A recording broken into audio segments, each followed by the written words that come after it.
Babago ang balita. Huwag magpaiwan sa bawat kaganapan sa ating lungsod. Ihahatid ang mga komprehensibong balita na dapat niyong malaman. Ang inyong pangunahing pinagmumulan ng impormasyon. Ito ang Express Parañaque News. Kasama ang tagapaghatid ng balita, Jordan De Los Santos. Mapapanood dito sa Parañaque Net Radio Worldwide. Ang oras natin, 7 minuto makalipas ang ika-1 ng hapon. Magandang hapon, bayan. Ngayon ay araw ng Miyerkules, ika-22 sa buwan ng Hulyo, taong 2026. Narito na mga balita na dapat niyong malaman dito sa Express Parañaque News. Ako ang iyong tagapagbalita, Jordan De Los Santos. At narito na ang mga headlines. Pagtataguyod sa kalikasan at kalinisan, binigyang diin ni Mayor Edwin Olivares. Bagong Baclaran Gateway Market, nakatakdang simulan ang groundbreaking ngayong taon. Parañaque City, host ng 59 ASEAN Foreign Ministers Meeting at iba pang mahalagang pagtitipon. Bagong guardhouse sa Annex 8 Better Living Subdivision, pinaspasan na. Operasyon kontra sa mga illegal terminal at colorum na sasakyan sa paligid ng SMCP Bikutan, isinagawa. Pagpupulong para sa maayos at ligtas na akses sa Purok 6, isinagawa sa Barangay Don Bosco. Clean-up drive sa Sitio Cairo, isinagawa para sa mas malinis at ligtas na pamayanan. DOST FNRI nagsagawa ng screening at orientation para sa kalusugan ng mga batang 18 hanggang 36 na buwan. Schedule para sa 52nd Nutrition Month 2026 poster making contest sa San Martin de Porres, inilabas na. Dandilion Creek Cleanup Drive, pinangunahan ni Punong Barangay Chucky Cortez sa San Valley. Green Community Day sa Dandilion Street, matagumpay na isinagawa ng Barangay San Valley.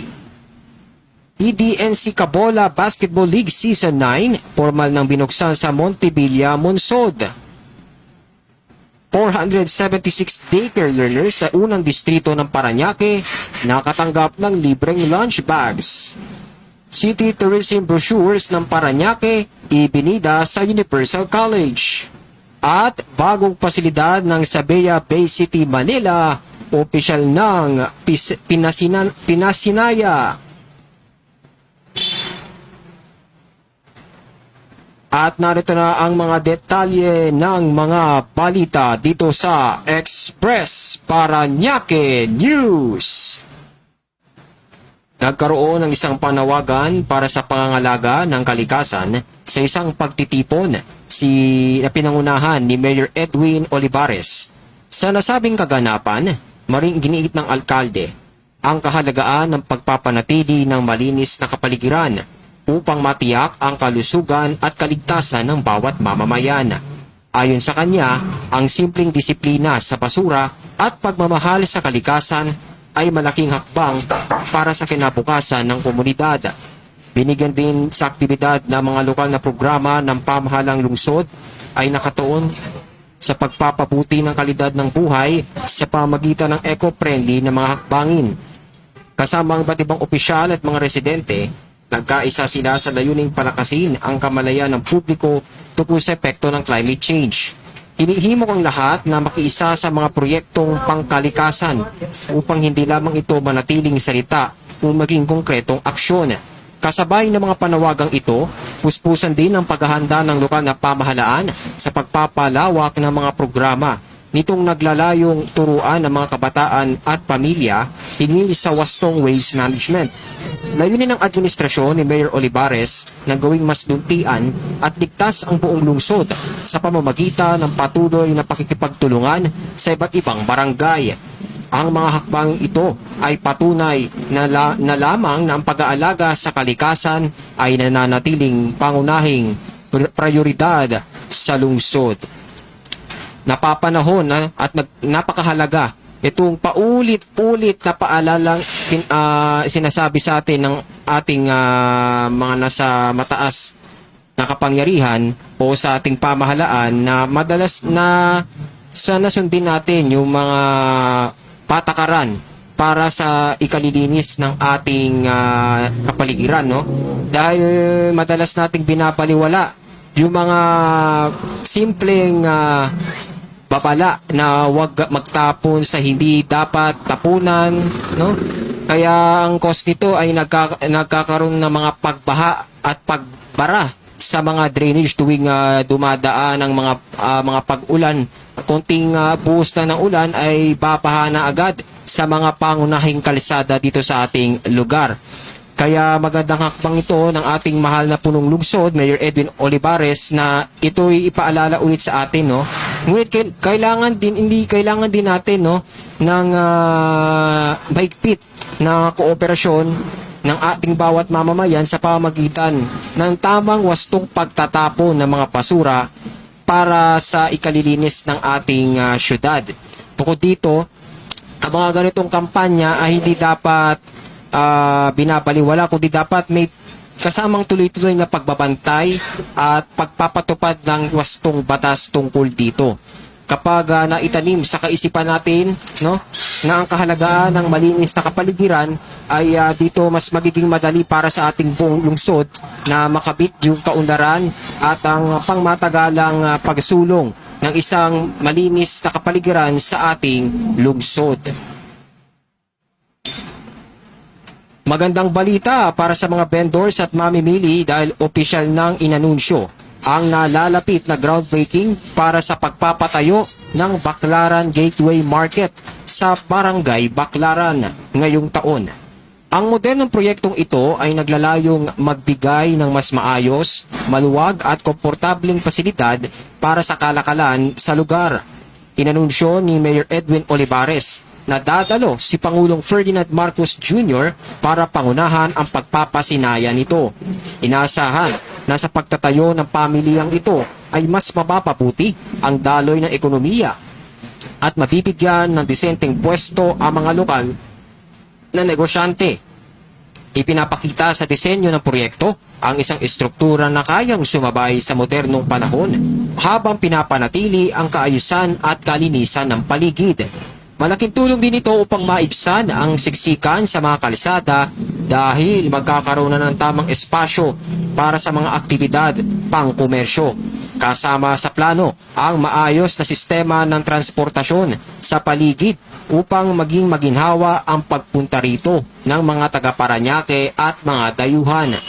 Bukod sa pagbibigay ng masisilungang palengke, ang nasabing proyekto ay nasa ang magpapalakas din sa sektor ng turismo at kalakalan sa nasabing distrito. Inilalatag na ng mga kinaukulan ng mga huling detalye at dokumento upang masigurong magiging maayos ang konstruksyon mula umpisa hanggang sa matapos ito. Ang modernisasyong ito ay bahagi ng mas malawak na layunin ng lungsod na iangat ang kabuhayan ng maliliit na negosyante. Ang proyektong ito ay isang napakalaking solusyon sa matagal ng problema ng trapiko at siksikan sa Baclaran, dahil alam naman natin ang lugar na yan ay isa sa mga pinaka-busy na lugar, no, hindi lang dito sa ating lungsod kundi na rin sa buong bansa, dahil ito ay sentro ng pamilihan, lalo na ang lugar na yan ay dyan nakatayo ang sikat na simbahan ng Baclaran, no. Kaya sa pamamagitan nito ay magkakaroon na ng maayos, no, na pagtitindahan yung mga ating mga kababayan na nagtitinda dyan sa Baclaran at hindi na sila magkakakospa ng traffic, no, sa mga susunod na panahon. At kapag natapos ito, hindi lang naman ang mga negosyante ang makikinabang dito, kundi ang pati na rin ng mga customer na makakapamili sa isang malinis at ligtas na kapaligiran. At sana lamang ay laging maging patas at maayos ang pamamahagi ng mga pwesto na dapat ibigay sa ating mga kababayang nagtitinda doon. At mahalaga rin na masiguro na ang mga lehitimong maliliit na manininda ang unang mabigyan dapat ng priority sa pagpwesto sa loob ng bagong pasilidad na itatayo ng ating pamahalaang lungsod ngayong taon.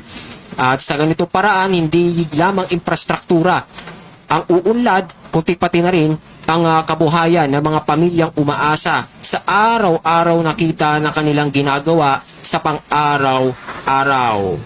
At isa rin itong opportunity para mapataas pa yung ekonomiya ng ating lungsod. Ipinagmamalaki ng lungsod na Parañaque na maging opisyal na host ng 59 ASEAN Foreign Ministers Meeting, post-ministerial conferences at ng commemorative activity para sa 50th anniversary ng Treaty of Amity and Cooperation in Southeast Asia. Ipinapakita ng pagtitipong ito ang kahandaan ng lungsod sa pagtanggap ng mga international delegates at pagpapakita ng magandang muka ng bansa sa buong rehiyon. Pinaganda at inayos ang mga pangunahing pasilidad upang masiguro ang tagumpay ng nasabing pandaigdigang kaganapan. Naging sentro rin ng programa ang pagpapatibay ng ugnayan ng mga bansang kasapi sa ASEAN pagdating sa kapayapaan, seguridad at economic cooperation. Naganda ang lokal na pamahalaan ng mga natatanging aktibidad na nagtatampok sa kultura at sining ng Pilipinas upang masiyahan ang mga dumating na bisita. Malaking karangalan ito para sa Parañaque dahil pinatutunayan ito na ang lungsod ay may kakayahang mamuno at makipagsabayan sa mga international na pagtitipon. Lubos din ang pagtutulungan ng iba't ibang ahensya ng pamahalaan at lokal na puwersa upang mapanatili ang seguridad, kaayusan at maayos na daloy ng trapiko sa mga lugar na pinagdarausan ng kaganapan. Ang pagiging abala ng lungsod sa mga ganitong klase ng pagtitipon ay patunay ng lumalagong reputasyon nito bilang isang pangunahing sentro ng komersyo at diplomasya. Nag-iwan ito ng magandang impresyon sa mga dayuhang bisita hinggil sa mabuting pagtanggap ng mga Pilipino. Napakalaking oportunidad para sa turismo at ekonomiya ng ating bansa, lalo na dito sa ating lungsod. Napapanaw na upang makilala ang ating mga lokal na produkto, tourist attraction at kultura na sa mas pinalawak na pagtitipon, at ito'y nakakaakit din sa ating mga dayuhang investors na pupunta dito sa ating bansa. Kaya magandang opportunity din ito sa atin. Ang ganito mga pandaigdigang kaganapan ay pinapatunay lamang na ang ating lungsod ay may mataas na capacity at lagi tayong prepared sa larangan ng global tourism at hospitality. Malaking tulong ito upang mas makilala pa tayo sa buong Asia bilang isang ligtas, maunlad at kultural na destinasyon. Formal nang binasbasan ang bagong guardhouse sa Annex 8 Better Living Subdivision sa Barangay Don Bosco upang mas palakasin ang seguridad at proteksyon ng mga residente sa komunidad. Dumalo sa mahalagang aktibidad na ito si Don Bosco Chairman Mar Jimenez kasama si Congressman Brian Yamsuan upang ipakita ang kanilang suporta sa proyektong pangseguridad. Layunin nitong mas bantayan ng mabuti ang papasok at papalabas ng mga tao upang maiwasan ang anumang insidente ng krimen sa lugar. Ang pagtutulungan ng lokal na pamahalaan at ang barangay ay patunay na seryoso sila sa pagbibigay ng maayos na serbisyo publiko. Malaking tulong ang mga ganitong infrastruktura para sa kapayapaan ng isip ng mga pamilyang naninirahan doon. Dahil alam nilang may mga bantay na nakatutok sa kanilang kaligtasan araw-gabi. Kasabay nito, ibinahagi rin ang mga emergency hotline para sa mas mabilis na pagresponde sa oras ng sakuna o insidente. Patuloy ang pagpapatupad ng mga kahalitulad na proyekto sa iba pang purok sa barangay upang masiguro na walang mapababayaan pagdating sa usaping pangkaayusan. Hinikayat din ang mga residente na maging mapagmasid at makipagtulungan sa mga nakatalagang tanod at bantay kapayapaan sa komunidad. Ang sama-samang pag-iingat ang magiging sandigan upang manatiling payapa ang buong pamayanan.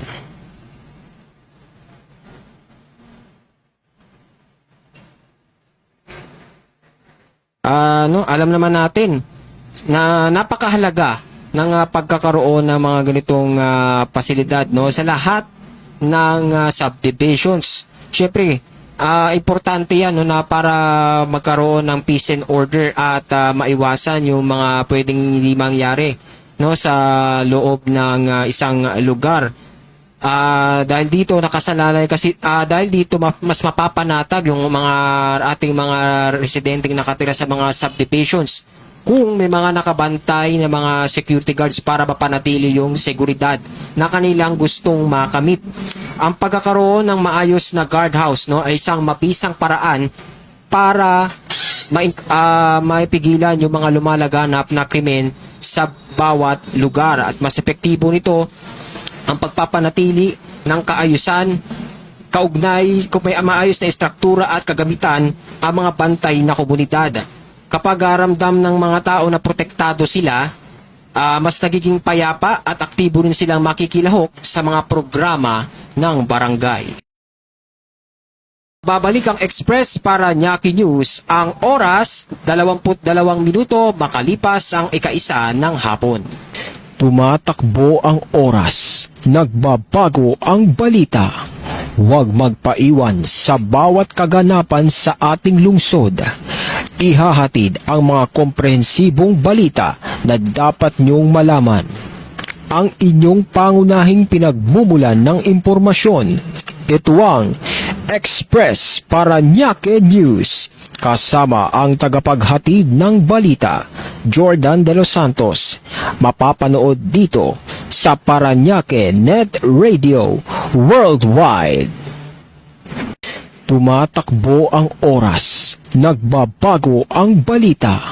Huwag magpaiwan sa bawat kaganapan sa ating lungsod. Ihahatid ang mga komprehensibong balita na dapat niyong malaman.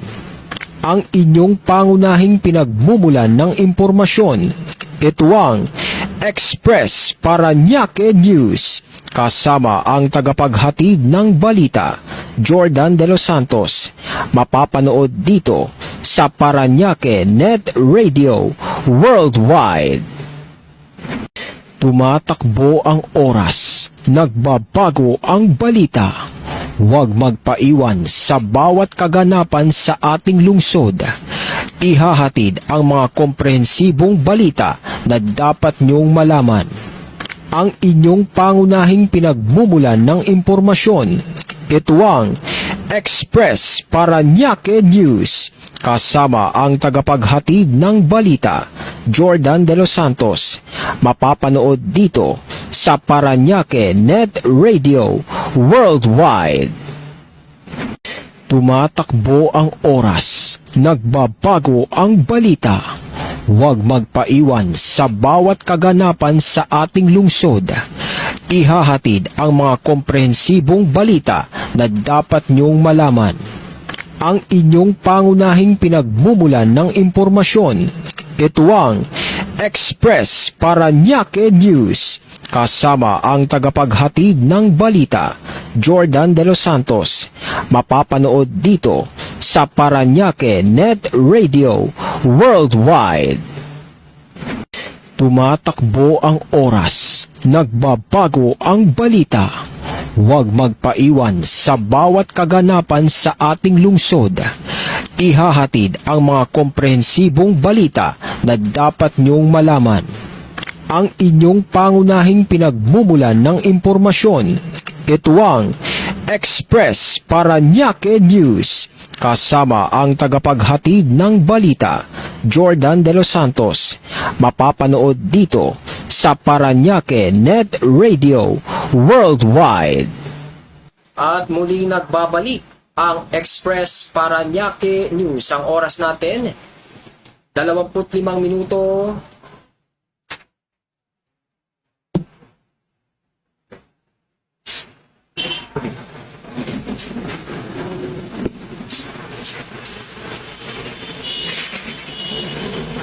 Ang oras po natin, 26 na minuto makalipas ang 1:00 ng hapon. Balik tayo sa mga balita dito sa Express Paranaque News.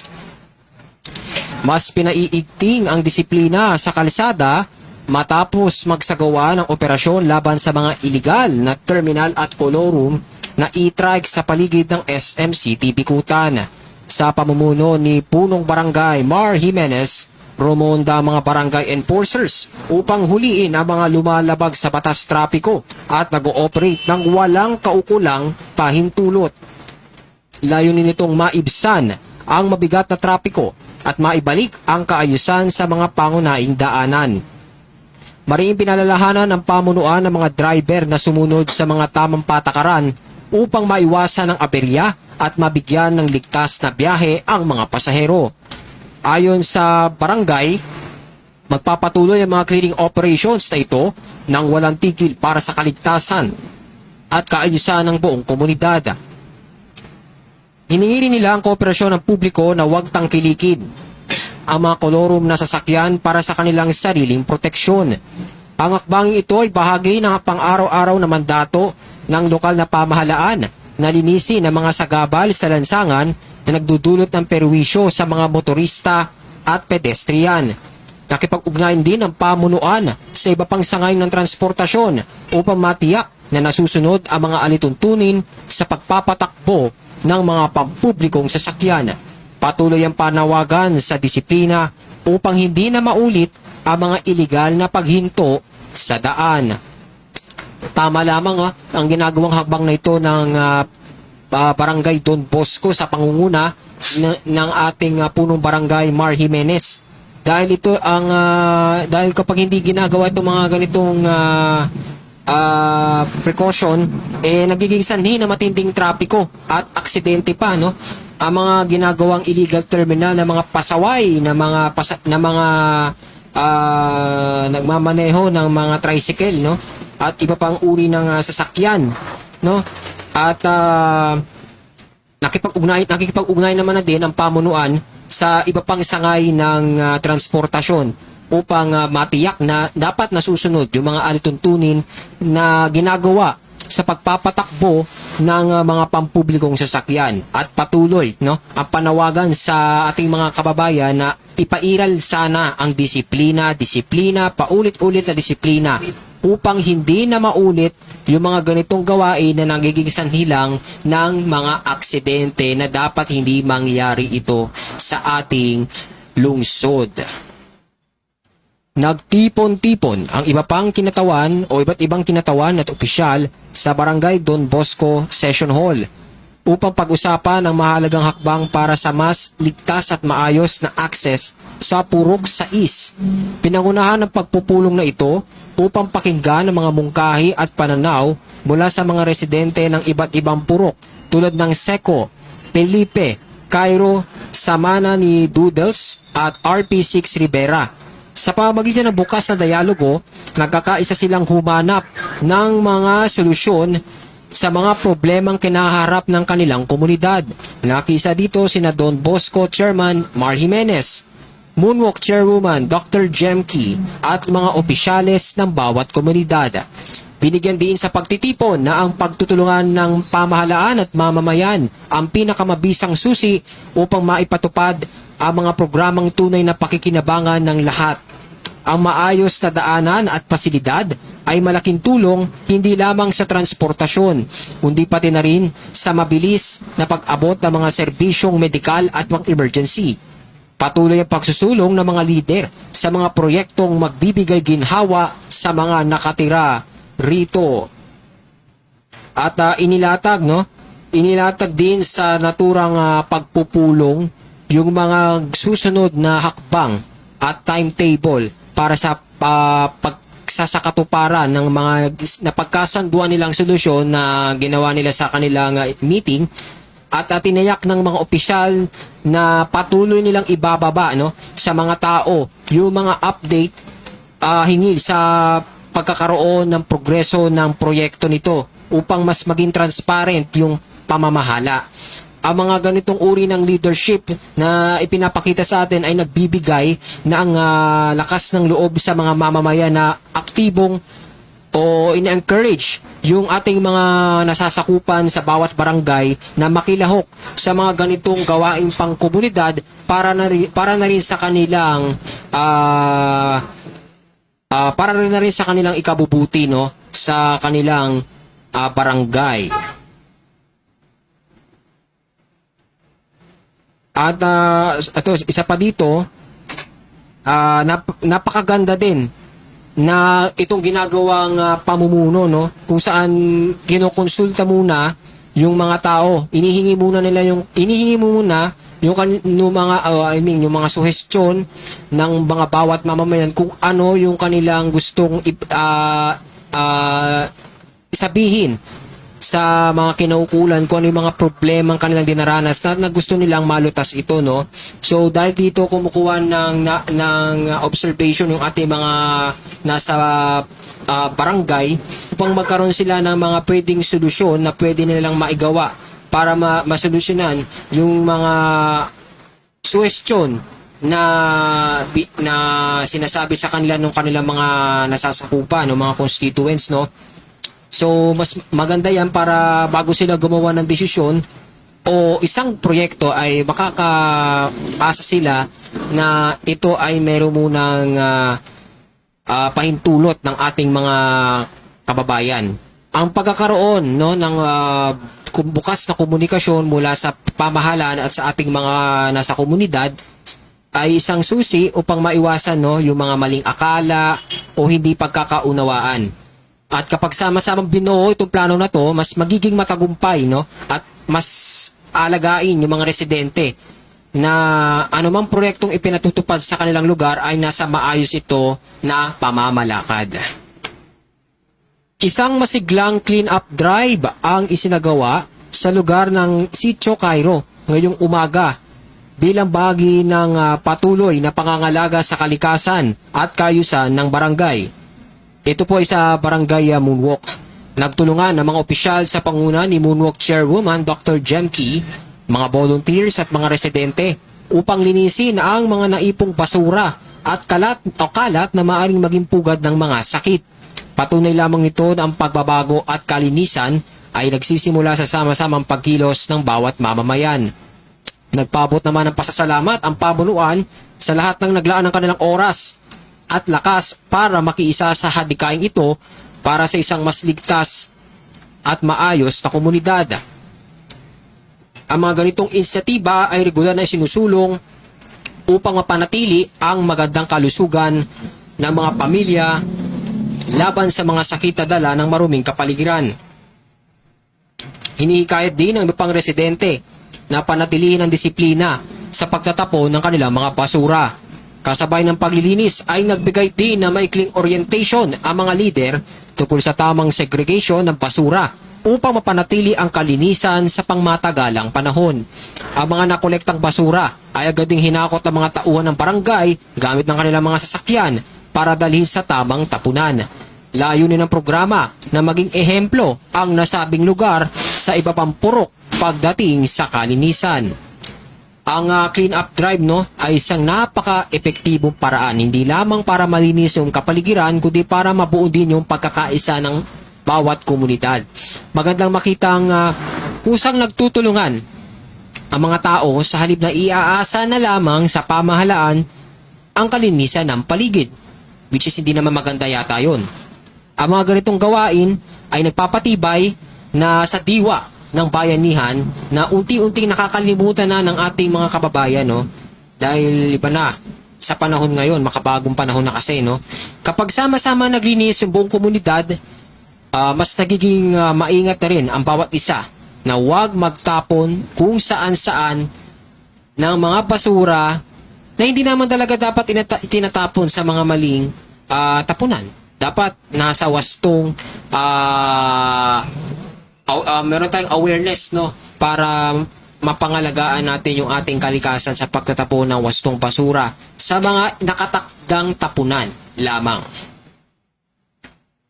Isinagawa kamakailan ng screening at orientation ng DOST FNRI para sa mga batang may edad 18 hanggang 36 na buwang gulang upang masubaybayan ang kanilang kalusugan at nutrisyon.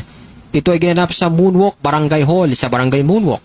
Layunin ng programang ito na maagang matukoy ang mga kaso ng malnutrisyon at mabigyan ng tamang gabay na ang mga magulang at tagapag-alaga.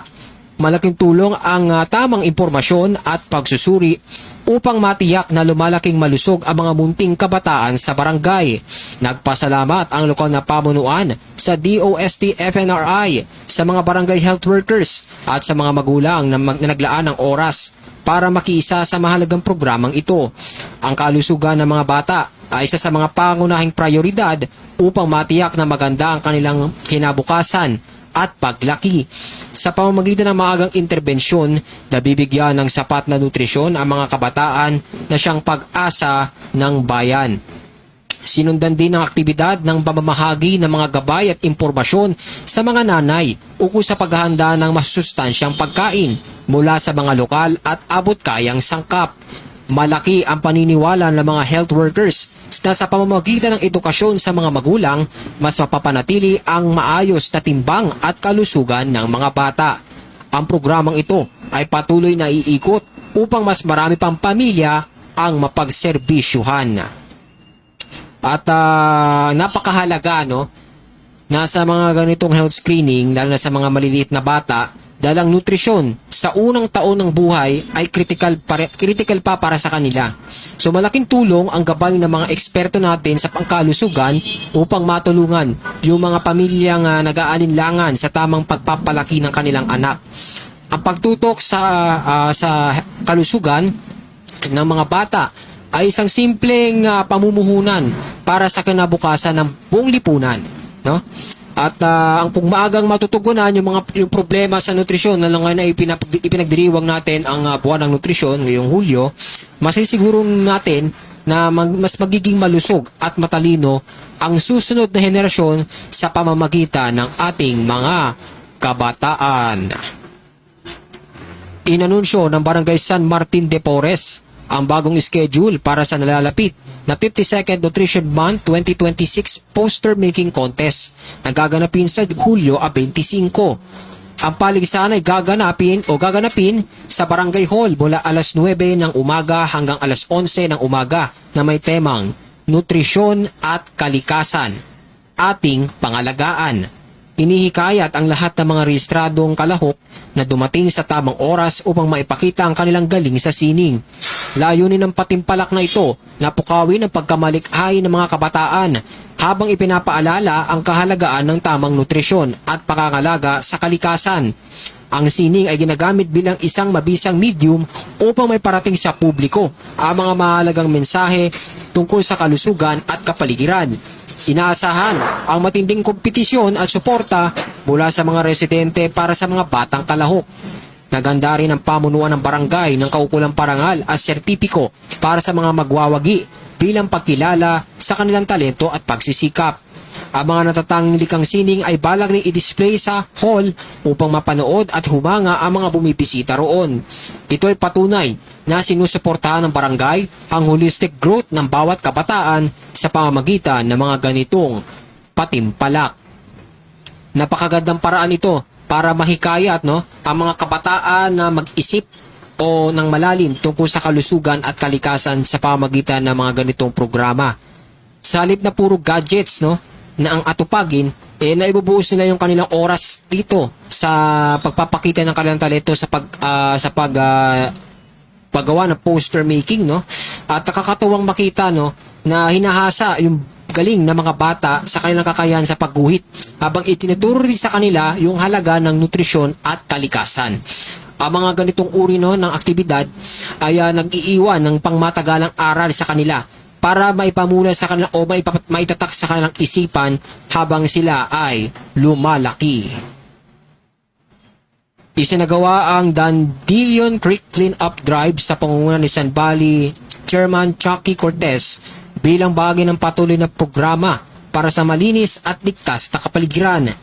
Nilinis na mga tauhan ang mga naipong basura at mga nakaharang sa daluyan ng tubig upang maiwasan ang matinding pagbaha sa komunidad tuwing umuulan. Binigyan din sa aktibidad na ang kalinisan ng mga sapa ay responsibilidad ng bawat mamamayan upang makaiwas din sa mga sakit. Ang sama-samang pagkilos na ito ay patunay na seryoso ang barangay sa pagpapanatili ng maayos na daloy ng tubig at kalikasan. Malaking tulong ang paggamit ng mga truck upang hakutin ang mga nakolektang basura mula sa sapa upang hindi na ito bumalik sa tubig. Patuloy ang panawagan sa mga residente na huwag gawing basurahan ng mga katubigan upang maprotektahan ang buong barangay. Bukod sa paglilinis ng sapa, naglagay rin ang lokal na pamahalaan ng karagdagang babala at pinaigting ang pagbabantay laban sa mga patuloy na nagtatapon ng basura sa iligal na paraan.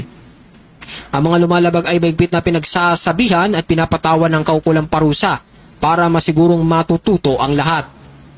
Layunin nila itong maging pangmatagalan ang kalinisan ng mga katubigan sa lugar. Napapanahon at nararapat lamang yung mga ganitong paglilinis ng mga sapa, lalo ngayon ay nasa panahon na tayo ng tag-ulan, kung saan madalas talagang bumabaha dahil sa mga basurang bumabara sa mga estero at sa mga sapa. Maganda ang pamumuno rito dahil personal na sinisiguro maayos talaga ang sistema ng daluyan ng tubig, no? Subalit, bukod sa paglilinis ay kailangan talaga din mapairag dito yung matinding disiplina ng ating mga mamamayan upang hindi na ulit balikan ng mga basura ang mga sapa na ito. Kapag nagtulungan ang mga barangay at ang mga residente sa pagbabantay, ay masasiguro nating ligtas sa baha ang komunidad. Isang makabuluhang hakbang para sa kalikasan ang itinataguyod sa komunidad matapos makiisas si punong barangay Chucky Cortez sa isinagawang tree planting activity ng NSBHA sa Dandelion Street sa Barangay San Bali bilang bahagi ng kanilang Green Community Day noong Hulyo at 17. Ang aktibidad na ito ay naglalayong pag-ibayuhin ang kamalayan ng mga residente sa kahalagaan ng pagpapanatili ng luntiang kapaligiran sa gitna ng mabilis na urbanisasyon. Kasabay ng naturang programa ang paglulunsad ng cleanup drive, compost pit project at iba pang gawaing pangkomunidad na naglalayong panatilihin ang kalinisan at mapalawak ang mga berdeng espasyo sa kanilang nasasakupan. Ang mga proyektong ito ay dinisenyo upang tugunan ang mga suliranin sa basura at itaguyod ang wastong pamamahala ng mga ito sa pamamagitan ng partisipasyon ng bawat mamamayan. Nag-iwan ang pamunuan ng isang panawagan sa publiko na magtulungan sa pagtatanim at patuloy na pangangalaga sa kalikasan para makamit ang mas malinis, ligtas at maunlad na barangay San Bali.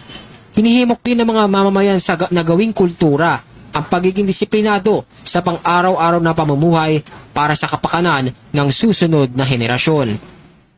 Napakahalaga ng mga programang ito tulad ng Green Community Day dahil hindi lamang nito pinagaganda ang bawat kaanyuan ng kalikasan, kundi pinalalakas din dito yung pagkakaisa ng mga residente para sa isang layunin, ang mapaganda ang kanilang kapaligiran. Ang ganitong mga hakbangin ay epektibong patunay na ang solusyon sa mga suliraning pangkapaligiran ay nagsisimula sa antas ng barangay, kung saan mas madaling maaabot at maimpluwensyahan ang bawat pamilya. Higit pa rito, ang pagsasama ng tree planting at compost pit project ay nagtuturo sa mga kabataan ng tamang pagpapahalaga sa likas na yaman ng hindi lamang theoretical kundi practical. Kung magpapatuloy yung mga ganitong aktibong pamumuno at pakikipagtulungan ng mga mamamayan, tiyak na makakamta ng komunidad ang pangmatagalang kaunlaran na may pagmamalasakit sa inang kalikasan.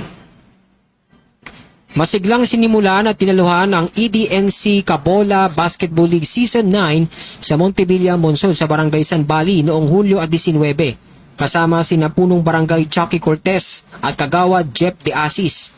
Ang pagbubukas ng liga ay sinalubong ng mailit na suporta at sigla ng mula sa mga kabataan at iba pang residente na sabik na saksiyan ang simula ng paligsahan. Binigyan din sa programa na ang patuloy na pagsasagawa ng mga palarong pampalakasan ay mahalaga sa pagpapatibay ng samahan, pagpapalaganap ng disiplina, pagpapakita ng sportsmanship at pagpapalakas ng aktibong pakikilahok ng mga mamamayan. Ang basketball ay nanatiling mabisang instrumento upang mapaglapit ang loob ng bawat miyembro ng komunidad sa pamamagitan ng malusog na kompetisyon. Nagpaabot ng buong suporta ang pamahalang barangay na San Bali sa mga programang naglalayong pag-isahin ang mamamayan gamit ang sports. Hangad ng pamunuan ng isang ligtas, masaya at matagumpay na liga para sa lahat ng mga kupunan at manlalarong lumahok ngayong season. Ang pagtataguyod ng mga ganitong sports program gaya ng Paliga, isang mabisang paraan pang mailayo yung atensyon ng mga kabataan sa mga hindi kanais-nais na gawain gaya ng pasasamang bisyo. At sa halip ay ituon na lang ito sa mas makakatulong pa sa kanila, hindi na sa pampisikal kundi para na rin sa aspekto ng pakikisalamuha sa ibang tao. Sa pamamagitan ng palakasan, natututo ang mga manlalaro ng kahalagaan ng pagtutulungan, pagrespeto sa kapwa, at tamang pagtanggap sa pagkatalo o tinatawag nating sportsmanship. Bukod sa pisikal na kalusugan, ang mga ganitong kaganapan ay nagiging susi ng pagkakaisa kung saan nagsasama-sama ang buong komunidad upang magkaroon ng isang magandang at successful na programang ito. At napakalaga na sumusuporta dito ang lokal na pamahalaan sa mga ganitong paligsahan dahil dito ay pinapakita dito yung kanilang pagkakaroon ng suporta para sa kinabukasan at moral ng ating mga kabataan. Nagpatuloy ang pamamahagi ng lunch bags na handog ni Councilor Paulo Olivares para sa mga daycare centers sa unang distrito ng Parañaque upang suportahan ang kanilang pag-aaral at pang-araw-araw na pangangailangan sa eskwela. Dinalaw at personal na nakasama ng team ang mga munting mag-aaral sa iba't ibang child development centers upang iabot ang mga regalong ito. Kabilang sa mga binisitang lugar, ang Barangay La Huerta na sumasaklaw sa La Huerta CDC and RC1, La Huerta CDC and RC2, La Huerta CDC and RC3, Purville CDC at Rotary Home 1 CDC. Binisita rin ang Barangay Santo Niño na binubuo naman ng Jena A CDC, Jena B CDC, Multi-Riverside CDC, Santos Compound 2 CDC at Halik Alon CDC.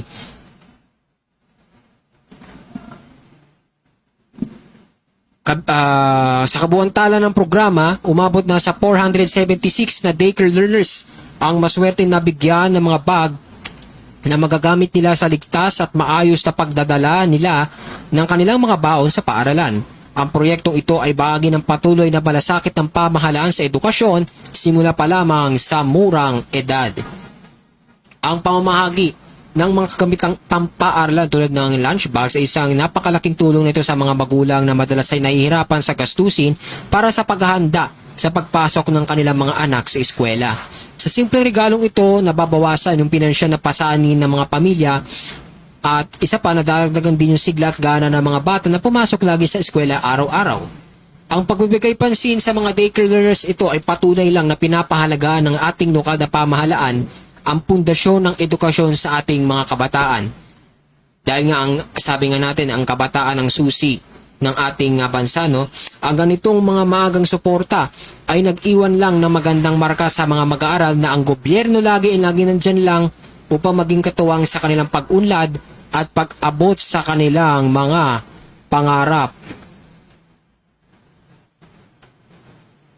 I-display sa school lobby ng Universal College of Parañaque sa Barangay San Dionisio ang mga information, educational, and communication materials mula sa Parañaque City Tourism Office.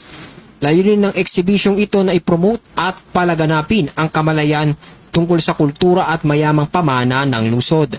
Tampok sa mga pinakitang materyales at brochure sa loob ng paaralan, ang mga babasahing pinamagatang Palanyag, Parañaque, My Beloved, Parañaque Mega City by the Bay, at ang Parañaque Historical Heritage.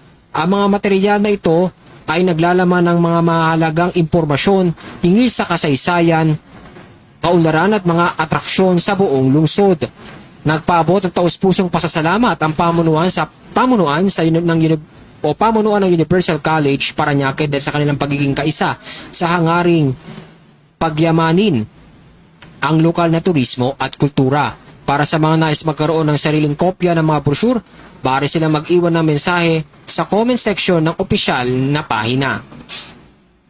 Napakagandang hakbang ang paglalagay ng mga brochure sa mga paaralan dito sa ating lungsod dahil direktang naabot ito direktang naabot sa ating mga estudyante kung ano yung mga dapat nilang malaman sa mga history, culture at kung ano-ano pa na meron dito sa ating lungsod.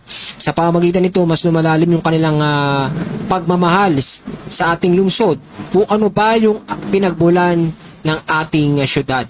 Ang ganitong kolaborasyon sa pagitan ng pamahalaan at ang mga private educational institutions ay nagpapakita lamang ng pagpapalaganap ng kultura ay hindi responsibilidad ng iisa lamang kundi ang buong pamayanan. Ang edukasyon sa turismo ay hindi lamang tungkol sa pagpapakilala ng mga pasyalan o lugar dito sa ating lungsod, kundi pati na rin sa pagbuo ng malalim na pagkakakilala at pagmamalaki dito sa ating lungsod ng Parañaque. Formal nang binuksan sa publiko ang pinakabagong pasilidad ng Sabaya Bay City, Manila na matatagpuan sa Asiana City sa Barangay Tampo, kung saan handa ng magsilbi sa mga mamimili.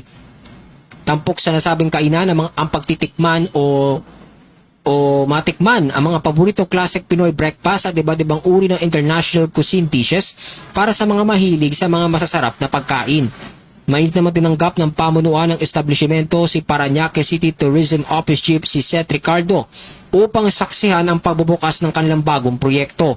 Kasama rin dumalo sa pagtitipon sina Ms. Jel Gomez bilang General Manager at Mr. J.M. Magalona bilang Assistant Director of Sales upang ipakilala ang kanilang handog sa mga taga Parañaque. Ang pagbubukas ng bagong kainang ito sa Asiana City ay nasa ang makadadagdag ng sigla sa industriya ng turismo at komersyo sa lungsod. Malaking tulong din ito upang higit pang makilala ang Parañaque bilang isa sa mga pangunahing destinasyon para sa masasarap na pagkain at mahuhusay na serbisyo. Ang pagbubukas ng mga makabagong restaurant at pasilidad ay malinaw lamang na indication nito ng patuloy na paglago at pag-unlad ng ekonomiya dito sa ating lungsod. Ipinapakita nito na ating lungsod ay nanatiling sentro ng komersyo para sa mga negosyo dahil sa magandang komersyal na kapaligiran at aktibong suporta ng ating lokal na pamahalaan. Apukol sa pagbibigay ng karanasan, ang mga ganitong negosyo ay malaking tulong din sa pagbibigay ng trabaho sa mga lokal nating mga residente at pagpapalakas na rin ng lokal na buwis ng ating munisipyo sa pamamagitan ng pagtutulungan ng turismo at pribadong sektor. Mas lalong sumisigla ang ekonomiya na kapaki-pakinabang para sa buong komunidad. Balikan natin ang mga headlines dito sa Express Parañaque News. Pagtataguyod sa kalikasan at kalinisan, binigyan diin ni Mayor Edwin Olivares. Bagong Baclaran Gateway Market, nakadagdag simula ng groundbreaking ngayong taon. Parañaque City, host ng 59 ASEAN Foreign Ministers Meeting at iba pang mahalagang pagtitipon. Bagong guardhouse sa Annex 8 Better Living Subdivision, binaspasan na. Operasyon kontra sa mga illegal terminal at colorum na sasakyan sa paligid ng SM City Bikutan, isinagawa. Pagpupulong para sa maayos at ligtas na akses sa Purok 6, isinagawa sa Barangay Don Bosco. Cleanup drive sa Sitio Cairo, isinagawa para sa mas malinis at ligtas na pamayanan. DOST FNRI nagsagawa ng screening at orientation para sa kalusugan ng mga batang 18 hanggang 36 na buwan. Schedule para sa 52nd Nutrition Month 2026 Poster Making Contest sa San Martin de Porres, inilabas na. Dandilion Creek Cleanup Drive, pinangunahan ni punong barangay Chucky Cortez sa San Valley. Green Community Day sa Dandilion Street, matagumpay na isinagawa ng barangay San Valley. EDNC Cabola Basketball League Season 9, formal nang binuksan sa Montevilla, Monsod. 476 daycare learners sa unang distrito ng Parañaque nakatanggap ng libreng lunch bags. City Tourism Brochures ng Parañaque ibinida sa Universal College. At bagong pasilidad ng Sabaya Bay City, Manila, opisyal ng pinasinaya.